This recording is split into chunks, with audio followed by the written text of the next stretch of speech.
Hey everyone, it's Ryan Henry, idea guy and co-founder of INSPIREsmall.biz, and welcome to another episode of the Bright Ideas Show. Each episode, we bring people on here and share their bright ideas with you. Sometimes it's starting a business, sometimes it's starting a nonprofit, but these ideas are ways that people can find to not just make a living for themselves, but build something that they're proud of.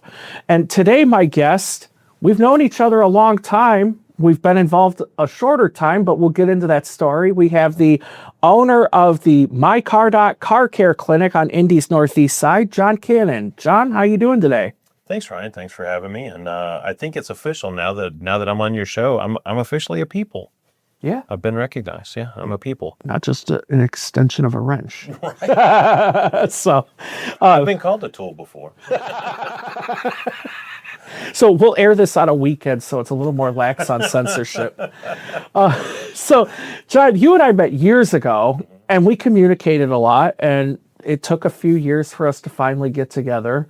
But when we did get together, you had a fascinating story. I always love learning the why behind people start their own business. It's not just about being able to give your boss the middle finger or tell them the thing that you've always wished to tell them, but you wouldn't dare because you need that job. Right.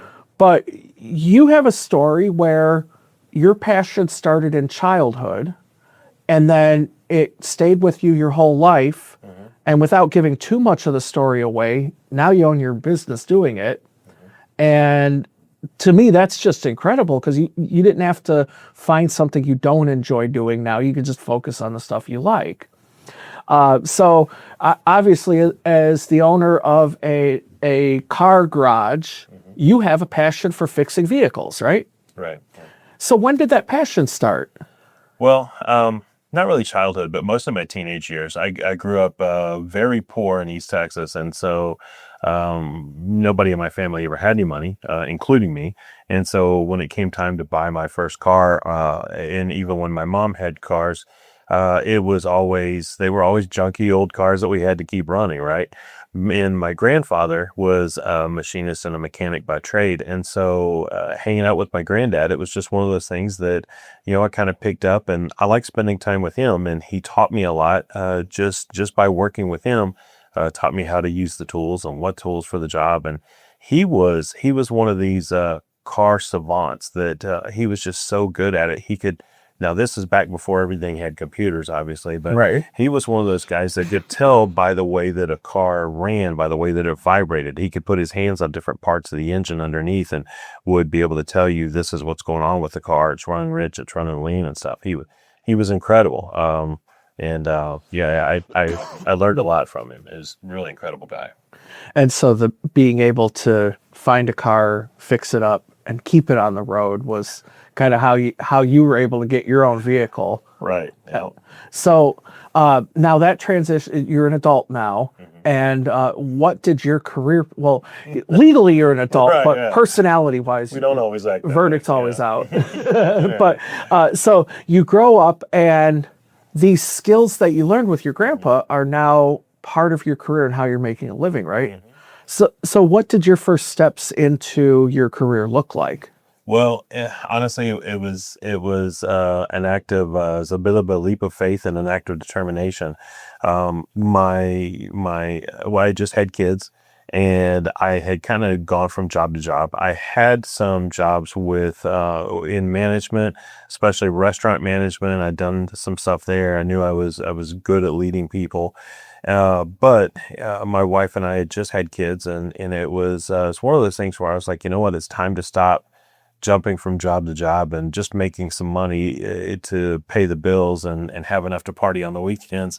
It's not viable anymore. And, now I've got, at the time, 2 little kids. Now we have 3. But at the time, I've got 2 little people that I need to worry about. And I was like, wow, I need to start thinking about college. I need to start thinking about their futures. I need to put on my big boy pants and get a career finally instead of a job. And so, we really thought about it for a long time. And honestly, I didn't want to be a mechanic. And because I did have so many fond memories of working with my grandfather, and I don't care how good ice cream is. If you eat ice cream every single day, you're going to get tired of it, right? Yeah. And I didn't want that feeling of, and those fond memories to be like, now it's my job and I hate it and I never want to touch cars again. But I really thought about it and thought about different things that we could do. And I just decided, you know what, I'm going to give it a shot. So I ended up through a series of events. I ended up going to Lincoln Tech and and now here I am. But there's a lot in between there. But that's what ended up launching that was me going, you know what, it's time for me to finally grow up. Yeah. And so then initially you were worried that this thing you enjoyed, if you did it for a living, you were going to get tired of it. Absolutely. Right? Yes, sir. And that just never happened. Yeah, really. It doesn't. I was even now, I'm pleasantly surprised that I get up in the mornings and go to work. And it's so funny because I know just like any job, there are some days that, especially, I'm not a fan of cold winter days. So especially in the winter, there's days where I'm like, man, I don't want to leave the house. I don't want to go out. But I really enjoy helping people. That's what it boils down to. Turning wrenches is just a small part of my job because now as we've grown and I have technicians that work for me, work with me there, I turn wrenches still, but I'm not doing the big heavy jobs. I'm not, revamping engines and rebuilding stuff like I used to. Now it's mostly like quicker stuff, brake jobs, and I'm really assisting the other technicians more. I'm more the shop assistant than I am the actual technician. But my real thing is I get to help people, and just even yesterday, for example, I had a daughter that had brought her car to me. The dad had called and set it up, and at first they were very angry about what all was going on with their car, what all was going, and then what all it needed, and they only wanted this thing done, but it really needs a lot more work to keep the car safe and to keep them on the road. And by the time the visit was over, and I got to talk to the dad, and then got to talk to the daughter because they came at different times. But by the time we got done with that, both of them were, and I explained to them what was going on with the car in a way that they could understand. Right. Didn't talk a lot of jargon and big words and try and talk over their head. Nobody ever wins in that kind of conversation. No. But I really explained it to them in ways that they could really understand and helped them out. So in the end, what started off as a really tense situation for two people that had never been in my shop. I'd never met them before. They weren't previous clients, so they didn't know how we worked. And anytime, I've told my staff this, anytime that somebody walks through my door, unless they have an appointment where they know that they're going to get an oil change or a brake job or something, most of the time they're having a bad day. Yeah. Something's broken. They're having a bad day. And let's face it, most people don't know a lot about cars. So they're nervous. No. Yeah. People are always scared of the unknown. Yeah. And if you don't know what's wrong, and then you always are going to assume it's going to be expensive, you're always going to assume the mechanic's out to get you, and you're always going to assume that this is going to be a bad situation. So we were able to take that whole situation, turn it around, explain to them what's going on with the car. We really don't need, it's not going to be an expensive situation. It's not going to be a bad situation. And we can get this back to them really quickly. And in fact, we ended up doing a little bit of free service for them because it's like, while we're in there, we can do this other thing that's going to save you a lot of money down the road. Yeah. And it was such a minor thing for me that our technician was able to save them literally about $3,000 down the road. By doing such a minor thing while we're already in there. Oh, wow. So it's all about helping people. So by the time these two people left, they were thanking me. They were really happy with the service. They're talking about bringing the car back next month. Nice. And getting some more work done, because the car does need more work. Yeah. But it went from, oh my gosh, I hate this situation. I hate having to deal with this, and this is nerve-wracking, to, I really appreciate you guys. You guys did a great job. This is awesome. I found a new home. I hear that a lot. I found a new home for my car, and I love that. Nice. That's the part of my job I really love. Nice. Yeah. The people that are happy that you did good work, you treated them fairly, you got them back out on the road. Yep. And it was funny because that conversation with him happened close to the end of the day. And it had been a little bit of a stressful day because we were under deadlines with several vehicles and we were getting them done. But it's always, as you know, when you're working with a deadline, it's always like, Yep. it's has to the get done. deadline. This has to be done. And I had 5 of those. But so it was close to the end of the day when I had that conversation with him. So when I went out there and shared that with my staff of, hey, this just happened and this is how I know we had that deadline and I know it was a tense situation, but you guys saved the day. And because of what you guys did, the whole shop looks good. The whole clinic looks good because of what we did as a team. And when I shared that with them, honestly, the energy in the whole place just went up. It was close to the end of the day, but everybody was just really happy with it. So it was pretty cool. Nice. So let's talk about the steps of what it took to get your business up and running. So you obviously were working for another company when the light bulb went off of, hey, wait, I bet I can do this better. So without giving away any names, like what you were using a skill that you cared about, but the paycheck of working for someone else just wasn't doing it for you, right? True. Yeah. We were working a lot of hours, not making a lot of money. It wasn't what I was promised or had been led to believe that it was going to be by the recruiters at Lincoln Tech. And it was just one of those things that I was just going, there's got to be a better way. There's got to be a better way. And then I was managing one of those lube in a box places where you go and you're in and out in 15 minutes for an oil change, one of those type places. I had a small staff there, was managing those guys, great people, but again, trying to say it without giving away who it was and where, the ownership had a different idea on how to treat clients. And they had for them, they were customers, not clients. It was get their money and get them out the door, get their money and get them out the door. It was that sort of a situation. Growing up extremely poor, I saw how my mom was dressed or my mom was treated whenever we'd walk into a high-end department store and weren't dressed in really nice fancy clothes and stuff. It was one of those things. So I always grew up with this idea, and my mom really instilled it in me, that people are people, no matter what their race, what their sex is, what their sexuality is.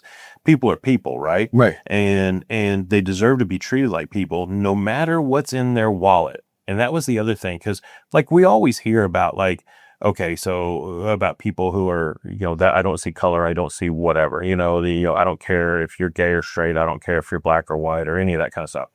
But the other thing about it is growing up extremely poor and working to be better. The other bit of a non-ism, like racism, sexism, whatever, was the money thing. People deserve to get BMW level treatment, even if they drive an old Honda, because they're still the same quality people, right? So why should they get treated less just because they drive an older car, because they don't have as much money?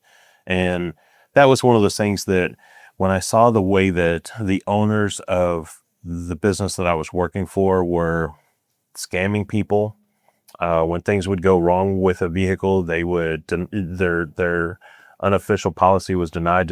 We didn't touch it. We didn't do it. It's not our fault. That's the way the car came in, even whenever mistakes were made and stuff like that. And it was just one of those things that they never wanted to own up to it. They never wanted to have any integrity. And they didn't want to treat people, they wanted us to treat our high-end vehicles, basically kiss their butts and treat them really well and get the junkie cars in and out. I'm like, no, that's not right. No.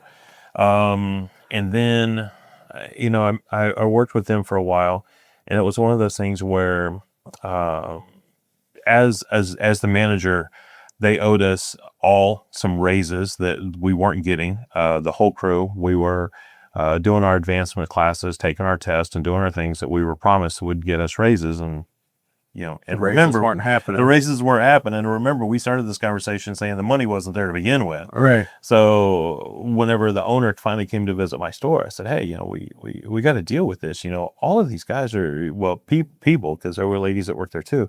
All these people are owed raises, and, we got to deal with that. And I'll never forget this. This is the part that changed my life forever. He said, let's go in your office. So we go in the office, and he called his payroll lady, had it on speakerphone. He said, hey, John says that these, his whole crew they deserve raises. They've taken the classes, they've turned in their certifications, and they're not getting raises. What's going on with that? And she said, yeah, we just don't have it in the budget right now. We can't do it. Now, remember, this guy owned 18 stores, is a multimillionaire, and all of these people are working for minimum wage or barely above minimum wage. And they can't afford to give them a 25-cent raise that they qualified for and were promised. Despite upselling anyone they can who walked in the door. Right. So they didn't have the respect for the skills that you and the folks you worked with to adequately pay you. Nor the integrity to stand behind their word and pay them what they said they were going to pay them. They made promises and wouldn't deliver it. But and he said, this is the part that really kind of hurt. He said, okay, well, thanks for trying. And he hung up. I'm sitting right next to the owner of the company, multi-millionaire. And he just basically didn't go to bat for you. At all. And he walked out and said, I'll see you back next year for the yearly inspection. And walked out of the store, did not address anybody. So when I sat there in my office for a couple of minutes because I had to process what just happened. Right. Like, did this really just happen? He just stick me with this. So I walk out and all my people are standing there because they know, like, John's going to bat for us. I told him I'm going to talk to him about this. It's like the scene in the movie where you have to come out and tell your guys that, man, I'm sorry it didn't happen. Right. And that's exactly what happened. I was like, wow, I get stuck with this news. So I walked out and I had to say, gang, they're not going to do it. They're just not going to do it. And within a week, 3 of them had quit. Understandably so. Right. And that, like I said, there was no integrity there whatsoever. Right. They had promised it and wouldn't deliver. Now, if he had tried to and was like, let's look at the numbers. Okay, well, I can't afford the quarter, but let's give them a dime or whatever. If he had made any kind of arrangements whatsoever, or made any effort, something other than just, hey, thanks. Bye. Yep. He said, no, we can't do it. Okay, thanks, try. And he hung up the phone and said, all right, I'll see you next year. And that was it. So was that the exact moment where you knew you were going to go into business for yourself? It probably was, yeah, because I knew. I sat there for a couple of minutes going, what am I going to do? Because my first thing was, 1, I couldn't believe that just happened. And 2, I have to go out there and face those people because I just told them that I am going to go to bat for them. And you did. And I did. And then the guy was just not going to. The millionaire walked out without dropping any money on the floor. It was crazy. So let's talk now. So you had that conversation. The spark is lit in your brain. You know that it's time to go out and do it yourself, that you could do a better job. You can treat everybody equally who coming in the door. You can do a good job on the work. You can make what's probably a really crappy day that they're having a little better at least. So what did the first steps of My Car Doc look like? It's crazy. It was guerrilla marketing at its finest. So first thing I did was I went home and talked with my wife. I've got a wonderful, amazing, supporting wife who, when I told her, hey, I want to quit my job and start my business, and we've got 2 little kids, most wives would be like, you can't leave that kind of security. And she was like, hey, if it's going to make you happy, let's do it. What's it going to take? And she was immediately supportive and by my side, amazingly so. The first thing we started doing was talking about, well, what did people hate about that shop where I was working? What complaints did we hear? And then what complaints do people get at dealerships and stuff like that? And we wanted to specialize in the non-shop experience. Like, we want to fix your car, but we want to do it in a way that is not like what you're getting anywhere else. We don't want to have dirty floors and dirty waiting rooms. So we don't want to have the non-communication that people are like, hey, I went in to pick my car. I was told $500 and I get there and it's $900. Or I've been waiting for days and days and I still haven't even got my car in, much less told me what's wrong with it. All these different things. We started looking at different things about what it's going to be like. to be able to deliver the kind of service and kind of turn this industry on its head and do it in a completely different way. And then, but we didn't have any money. Right. What if we added honesty and integrity into this equation? What would happen? What does that look like? Where you treat people like people? Oh my goodness, what a concept! Treat people like people. So yeah, so we didn't have any money. So what we did was we went and bought card stock. Okay. And we designed a logo based on some artwork that we found online, and we were like, in some sketch art stuff. And we went, you know what? I like that. That's cute, but we need to change it for our own thing. And it was just basically some free little illustration, a little doodle, and we changed it up and made it a My Cardoc thing. And then we printed up our business cards on cardstock. It was little perforated cardstock, and then we tore out each individual business card. I honestly, I cannot believe that anybody hired me based on the professionalism. It looked like something that your little kid would draw and you put up on the fridge in kindergarten, right? So we'll call it sketchy art. Right? It was sketchy, but compared to like the polished, really nice, business logos and stuff that everybody else has, and here I am with perforated business cards. I was like, oh my gosh. And another thing that we did, another thing that we did was we printed up what we called our menu of items. And we named it My Cardoc, and we wanted it to have a medical theme. Mm-hmm. So we bought paper that was like that pastel green. A lot of hospitals. Oh yeah. Like when you get your discharge papers and stuff. It's like that real light green. So we bought that kind of paper, and we had the menus printed up. So you leaned into the brand. We leaned into it. And here's the thing: is we were so cheap. How cheap were we? We printed up the menu. We printed up on half pages so that we could print 2 of them on each story. Cut it in half. Been there, done that. So it only cost us half as much. And then we went around to offices and distributed those things to office complexes and offices, and told them all about us, and had and we just drop it off. And honestly, it started off with us just going, we're going to be in your area tomorrow. We had no plans to be in their area tomorrow. Wait. So in your area, so you were doing this work at their location? Yes, sir. I was mobile. I would go to their office, just like we're at your office now. I would knock on the door and I'd say, Mr. Henry, we're here to take care of your vehicle today. And, you'd have the appointment. I would get your keys. I'd go out there and I would do the oil change, brakes, wherever you needed. And I'd bring your car in. So it was no waiting rooms, no time out of your schedule. You stay in there and keep working. You keep making money. You keep doing what you got to do. You don't have to run anywhere after work. You don't have to drop your car off and get it, get a loaner car and all that kind of stuff. None of that back and forth. Or get your spouse to drive you to work after you drop the car off. Right, yeah. So that's what we were doing. And that's how we started off as My Cardoc, the mobile mechanic. And we actually had, our logo was that little sketchy guy was a little bald guy that had a little black handbag, so that it was kind of like we were kind of calling back to those days of the old country doctor who would come knock on your door with his little black bag. Yeah. And that's what we were kind of going with, is My Cardoc's going to show up at your house or your office with his little black bag of tools and take care of it. So we're the car doctor.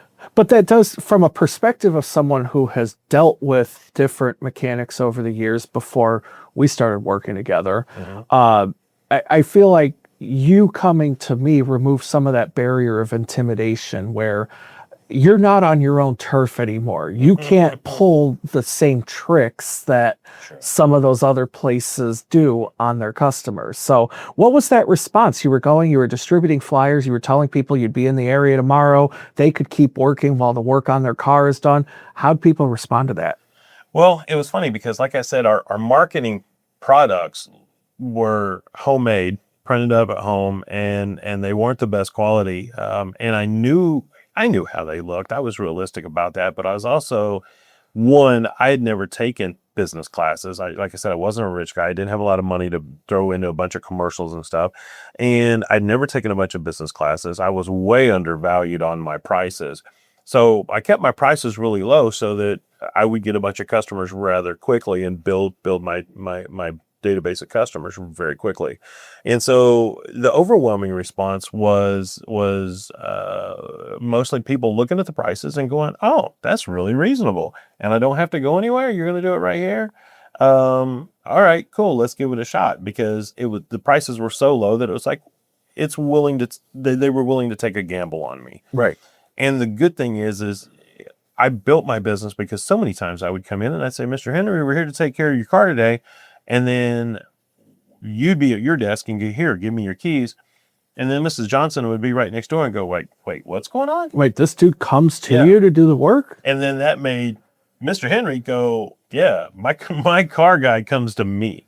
And it made them feel very prestigious. And so word got around very quickly of, hey, the car guy's going to be here on Thursday, or the car guy's going to be here on Monday. And so we developed patterns around the city where, on Wednesday, we're going to be on this side of town. And on Thursday, we're going to be on that side of town. On Tuesday, we're going to be on this side of town. And so then we started sending out newsletters. I made friends with the people who were in HR and who were the office managers, that I can send the newsletter to them, and then they would distribute it out. Hey, John's going to be here on Tuesday, and these are the specials of the week. If you want something, contact him. So it was with the click of a button, they could send it out to the whole office. And so my database grew rather quickly. Nice. And it was really awesome with that guerrilla marketing of, we go into the office on Tuesday and say, I'm going to be in your area tomorrow. No appointments whatsoever, but that afternoon calls would start coming in, and that morning calls would start coming in. Can you get my car in today? And so, yeah. So the funny thing was, when we first started this, I had an old Honda hatchback. I didn't even have a work van. I borrowed a work van from a friend who he had closed down his business. It still had his business on the side of the work. So and we were down to like our last $60 that day, because we had used all our money like in marketing materials and doing stuff. And remember, the other place wasn't paying me worth a doggone either. Right. So I was pretty broke already. So we used our last $60 to go buy oil and filters. Like when people would call and make an appointment, I'm like, okay, you thought and buy the I need a filter for that and a filter for that. I didn't have a wide range of filters. I'm like, I need the ones for these cars, because that's what I'm going to do tomorrow. And then if I went into your office and somebody else said, hey, can you do mine while you're here? I'm like, yeah, I'll take care of that. And I'd run over to Walmart real quick, or to the auto parts store, and buy a filter for it and come back and get it done. Because we didn't have the money to have a lot of stock and inventory at that time. So it was JIT. It was just in time. Everything was JIT back then. So it was flying by the seat of your pants. Very much so. Yeah. And that seat got worn out a lot. Well, so you got established. You did good work. Your customers that who were happy with you were telling other people they worked with, hey man, John's going to be here, and you want your car worked on, you get it done. So at what point did you realize you have to have a clinic? So the funny thing is it just got to the point where I tried. We were getting overwhelmed with business, which is a great problem. That is a good problem. Yeah. Very blessed.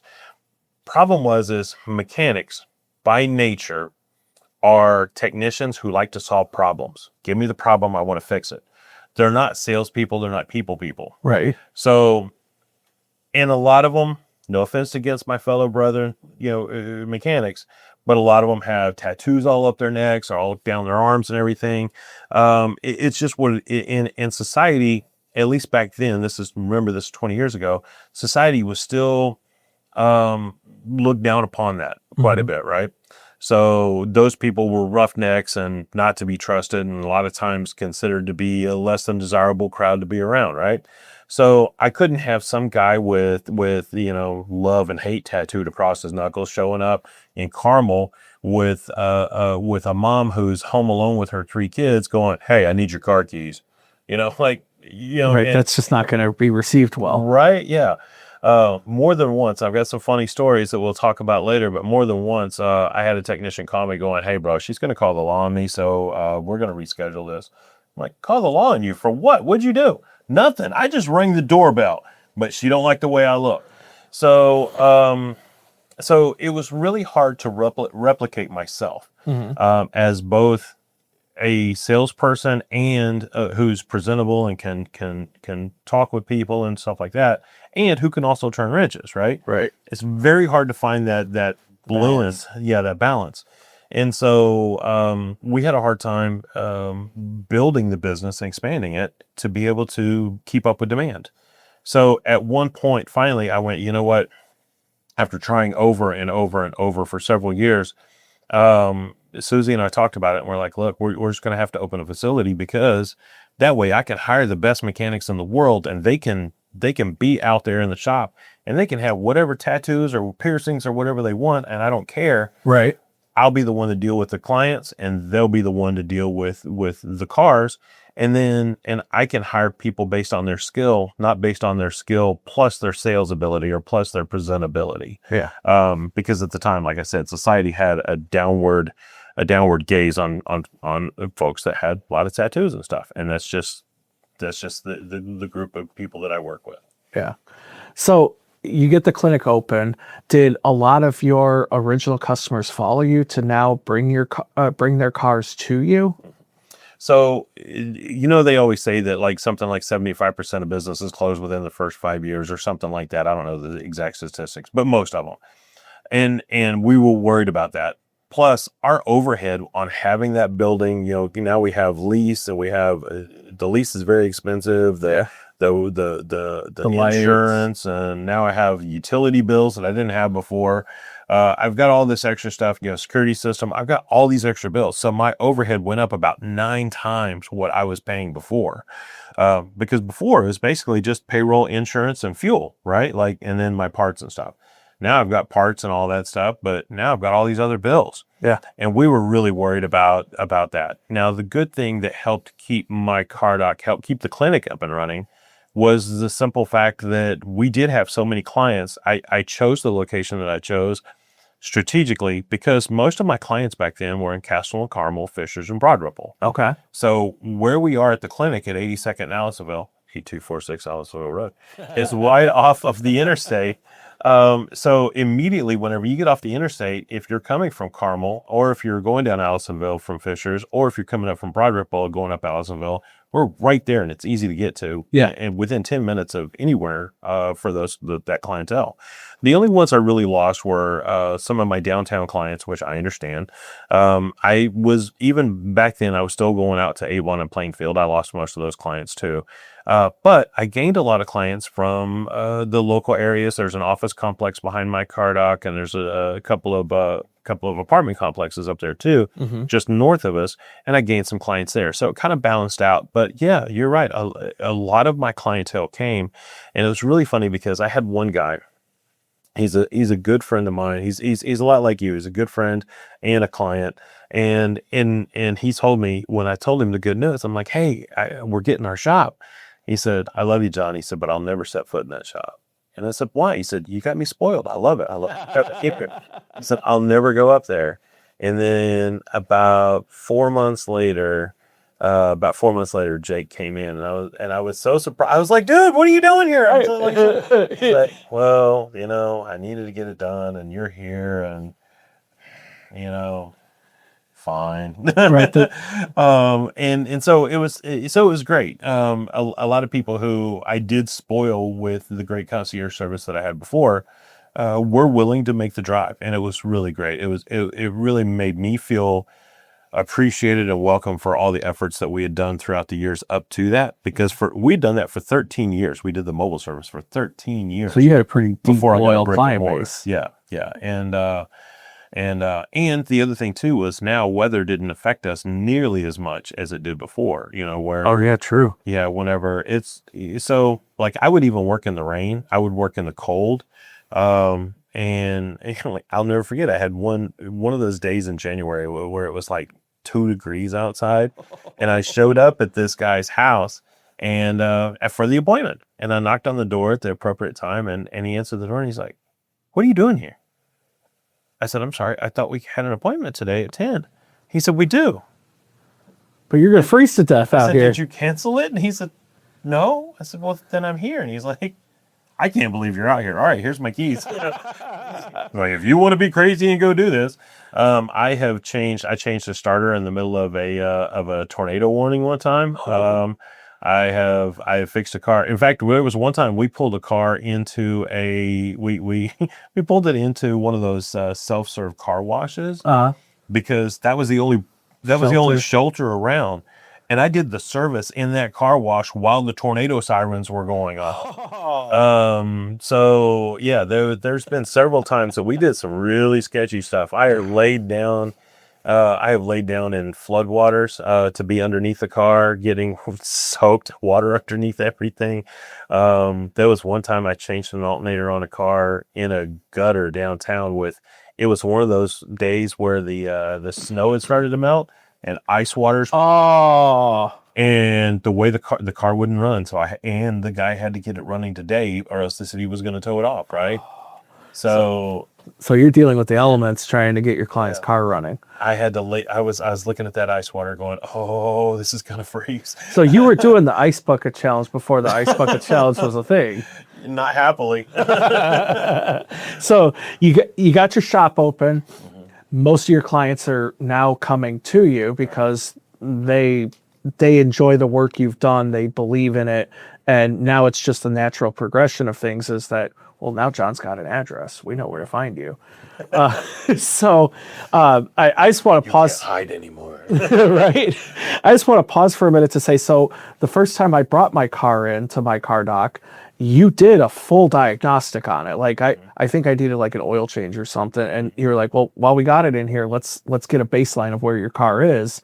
And I just love, so you emailed me this report after the fact, and it's like a stoplight coded of the red stuff, you're going to be stranded if you don't fix.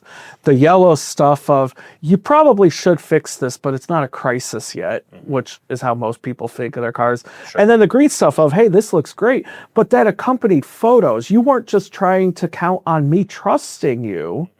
It was legit, here's the part of your car that I recommend you having work, and these are pictures that support that theory, acting like I actually knew what I was looking at. So well, and here's the cool thing. I pay a lot of money for that software to be able to do that because as I mentioned previously, a lot of folks have a negative feeling toward mechanics. They think mechanics are out to get them. And there are a lot of those mechanics out there who try to upsell people all the time. So what I wanted to do was have that transparency where you don't have to take my word for it. You can see for yourself. I can take a photo of this while I'm down here, and we use iPads for all this. And so we have it all programmed in. So this is the next step and the next step and the next step. And we're going to take photos all along the way of everything that we see. And it's funny, we kind of joke around about, we stick that camera where the sun don't shine on your car, but so not a doctor in that sense, but yeah, not that kind of doctor, but yeah, so we want when we take stuff apart or take it down or underneath your car, you're dressed really nice. I don't expect you to slide underneath your car wearing that to be able to look at your exhaust or your suspension and be able to, and even if you did, are you going to recognize what you're looking at? Are you going to recognize if that's good or bad? And so we take photos and we tell you, this is the good part of that and this is the bad part. Because I want to have that transparency where you don't have to take my word for it. You can see for yourself. That's awesome. I love that. That way too, I'm never going to sell you anything. I'm going to give you advice. And if you want to take my advice, that's great. Right. And if you don't, that's okay too. There's no pressure whatsoever. You can see for yourself what kind of condition it's in. And then secondly, nobody wants all bad news. Like, we have enough bad news out there. That's true. Yeah. Right? Especially pulling up to the pump as of late. Right. And just, or turning on any radio and your TV news station. Yeah. So that's why we have the green section. This is stuff that we checked out that is absolutely okay. You don't have to question it. You don't have to, again, you don't have to take our word for it, but you don't have to wonder too, wait, is that light? Do I have a marker light out? Do I have a brake light out? We'll be able to show you. But if it's not out, we'll be able to say, no, look, it's working. Everything's fine. You don't have to worry about that. So it's nice. And so it's also letting your clients know that you looked at everything and no, you don't need a completely new car. Right. There's some stuff you need. And then there's some stuff that is okay. So as you've continued to grow, you work on individuals' cars, so people like me can book an appointment, get it done, but you also do fleet maintenance, right? We do. We don't have as much fleet maintenance. So I used to do a lot more when I was mobile because especially with blue collar guys, the managers would say, hey, we're going to have our monthly safety meeting on, Monday morning at 7:00. Can you be here? Just change the oil in all the trucks Monday morning. Because here's what happens. say you're the manager and I work for you and you've got 8 of me here. Right. And you tell me to go get my oil change today and I stop in at one of those lube in a box places. Well, I'm 10, 15 minutes out of my way to go there, stop in. I'm there for half an hour, 45 minutes, then 10 or 15 minutes to get back into my routine. You just lost an hour of productivity with that vehicle, for one. That you had to pay the guy for. And you had to pay the guy to sit there, and you had to pay for the service. So what if my car doc would come to you and just do it for you on site while all your guys are here anyway, and you have zero downtime for the vehicle? And that was really attractive to most of our fleets at that time. Whenever we went to the clinic, when we opened the clinic and we stopped being mobile as much, we still have some fleet maintenance that we take care of. But most of my fleets really like that service, and they kind of went back to the, all right, fine, we'll just stop in the quick place and try and get it in and out and not have to pay Joe Schmo that much for it. But yeah, they kind of went back to that. But we do offer it. So, but a business can approach you and say, all right, John, I have X vehicles and we need to keep them maintained, but we also need a go-to for when that unexpected happens, or even just when some of the deeper maintenance comes up on a vehicle, because even a great running vehicle needs some stuff done occasionally. Absolutely. As much as I'd like it to, you can't just drive it forever. Right. So let's talk about the important part here. You work on just about any kind of car that's on the road today, right? Yeah. I no diesel engines. I don't do like your Volkswagen diesels and stuff like that. I don't do. I always joke around that it's only cars with 4 wheels and gasoline engines. So no motorcycles, no RTVs, no semi trucks, no. What about my riding mower? You know what? Here's the rule is no, but I have. One of the first jobs I ever did at the clinic, one of my landscaping clients stopped in and he said, hey, we're having trouble with our mower. Can you get this running? And sure enough, we unloaded the mower and fixed his mower right there in Bay 2, just like it was a car. So the official rule is no, but we'll do it. But both domestic vehicles and foreign vehicles, if it's a gasoline engine and 4 tires, you can do some work on it. We're in there, yeah. So how BMW, Mercedes, Toyota, Honda, Chevy, doesn't matter. Nice. Yeah. So how could someone book an appointment with you to get their car in? That is the easiest thing in the world to do, because I do everything except smoke signals. You can text me, you can call me, you can book it online, you can email me. Pretty much anything except carrier pigeon. And you know what? I'd probably take that too, but nobody's tried it yet. But yeah, so you can go to mycardoc.com. And that's just the 3 words, mycardoc. It's not Mike, it's mycardoc.com. Or just give us a call at 317-345-4528. Nice. Or text. Yeah. So John, what advice would you give somebody today who has a skill they enjoy, thinks they could do it on their own, but they haven't taken that first step yet? What advice would you offer that person? I would say there's going to be several steps. One is research. Find out what all goes into that, because there's a lot more to this job than I thought whenever I first opened up. There's a lot more paperwork. There's a lot more making sure all your tax paperwork's together, making sure all of your licensing and everything is together. I didn't realize there was going to be so much paperwork and so much administrative work, right? So if anybody wants to open their own business, research that other stuff. Like, you may be really good at this skill, but what other stuff do you not have going, that you don't know that you're going to, what do you know that you don't know, right? Right. Or what do you don't know that you don't know? That's one thing. The second thing is you don't think you can afford it, but you can't not afford it. Get a business coach. If I'd gotten a business coach 15 years before I actually did, whenever I first started, I'd be light years ahead of where I am now. Instead of getting a business coach when I did. If I'd gotten a business coach way back then, first off, he would have said, John, you're crazy. But the other thing is he would have said, but you are crazy, but since you're going to do it this way, let's get you off on the right foot and give you some feedback. And instead of learning everything the hard way, which is kind of the canon way to do things, I would have had some advice on, hey, here's how our week went, and he's like, here's how we can make it better next week. Here's how we can adjust that next week, and here's how we can make sure that doesn't happen. So get a business coach. And the other thing, after you do your research, get a business coach.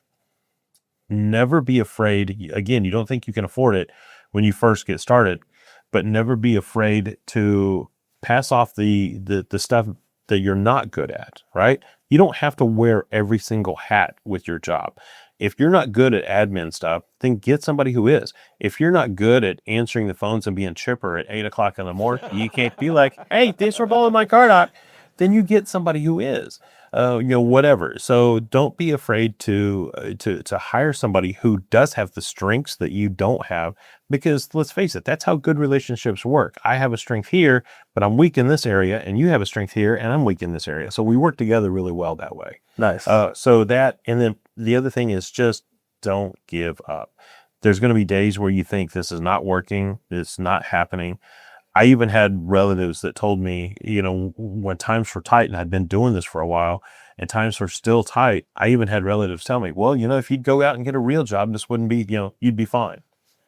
And like that hurt. That really hurt. But it also gave me fuel to be like, I'll show you. Right. Yeah. Yeah. Let me prove it. Yeah. It does bring up a point that sometimes it's easier to get a complete stranger to support you than the people closest to you. Mm-hmm. And I think that's not necessarily because they don't care about you, but so few people open their mind to the thinking of, I could do things on my own terms. I don't have to depend on a paycheck every Friday to make it work. I can be the one that writes myself the paycheck. Right. And I think too, some of it too is that they do care for you, and they don't want to see you. They're in the corporate world, or they're in the I'm getting paid every week type world, and they don't want to see you leave that kind of security behind. Yeah. Because there were times in the beginning that I didn't get paid. That my family ate rice and beans for the week because my technicians got paid, but I didn't get paid. Right. Because I wanted to make sure that I took care of my people, right? And I've always been taught, if you take care of your people, they'll take care of you, they'll take care of the business. And so you've got to take care of your people first. No matter, I don't care how good whatever tool you have in your toolbox or your asset is, you've got to take care of your people. And so, yeah, there were times where I didn't get paid in the beginning. And for years afterwards, there'd be a lean month where I'm like, oh, it's going to be tight this week or this month and whatever. And that happens. It does. Just keep persevering. The good stuff's on the other side. It's on the other side. You just got to keep breaking through. Nice. Mm-hmm. Well, John, thank you so much for taking the time to come down here today and let me kind of dig into your brain a little bit. And to everyone watching, for work on your vehicle, call My Car Doc or text 317-345-4528. I got that right? You got it right. It only took a few years. Or visit mycardoc.com and schedule your appointment with John today. So everyone, thank you very much for watching this episode. And John, thank you again. We'll see you guys next time.